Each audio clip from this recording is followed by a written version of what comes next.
Siphinde sinibingelele babukeli beKamavi TV with Prince Bheka umndeni kaZola.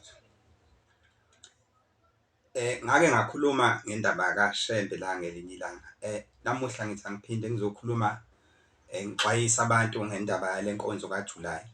Siye ukuthi baningi abantu abashiya into ey'ningi ngalento, kodwa nami ngifuna ukuvezela abantu ukuze ukuthi abantu bekhethe lokhu abakubonayo ukuthi kungabasiza.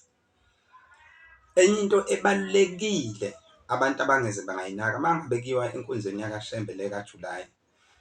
Kubalulekile ukuthi kube nomhlabelo owenzayo ekhaya ukubika ukuthi uyakuphi njengamanje ngoba yinto eserious leyana. Njengokuthi nje ungahlaba imbuzi, angisho ukuthi phela imbuzi usuyohamba nayo engathi ngabamhlophe. Angisho-ke phela ukuthi imbuzi usuyohamba nayo yonke uye lapho enkonzweni kaJulayi, kodwa uyohamba naleyo phela uyoyisebenzisa phambili. Amandla wabantu-ke awafani, kungenzeka-ke wena amandla akho awanele.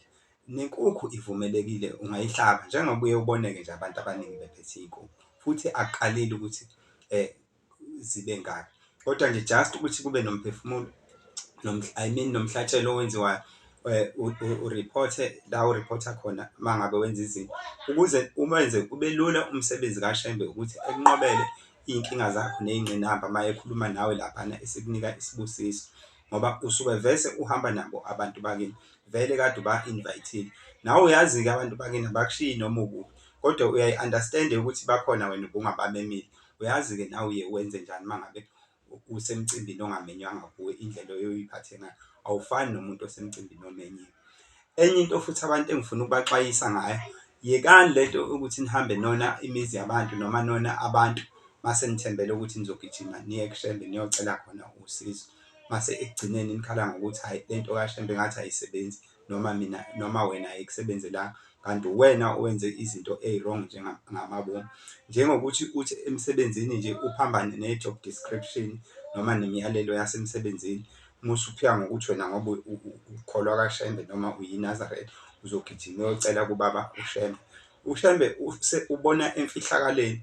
Lento leyo ingase ikulandele iy'qalekiso nje iyodwa kwakhona ulokhu uhamba uthi uShembe awuyiboni lento yakhe kanti wena ubuvele wonile. UShembe ngendlela abona emfihlakaleni ngayo uyakwazi ukubona uma kudlala ngawo. Nawe nje awuyibuke lento ey'mpilweni ejwayelekile. Uma ngabe ufika ubulala umuntu, uma ngabe sekufika amaphoyisa mase ugijima uya kubaba wakho uzothi ena akakuvikele ngoba uyakuzala ngoba uyazi futhi uyakuthanda. Impela uyakuthanda futhi akathandi ukuthi uboshwe, kodwa ngoba usuwenze isono naye ayikho into azoyenza. NakaShembe-ke kuyinto ekanjalo. Phela ningathathi sengathi uma ngabe sikhuluma ngento yakaShembe nje sikhuluma ngento eyimlingo noma enjani, kodwa-ke ukuthi amandla akhona ungalingi angabazi. Ningakhohlwa ukuthi wonke umuntu ophilayo kulo mhlaba ukholelwa kuNkulunkulu. Siyabonga. Bese singakhohlwa-ke ukubonga ukuthi sesinonyaka kule chaneli sazana, shuthi le chaneli siwuqedile unyaka iphile.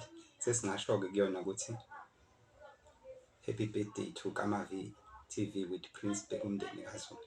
Please don't forget to subscribe, share, like and comment. Siyabonga.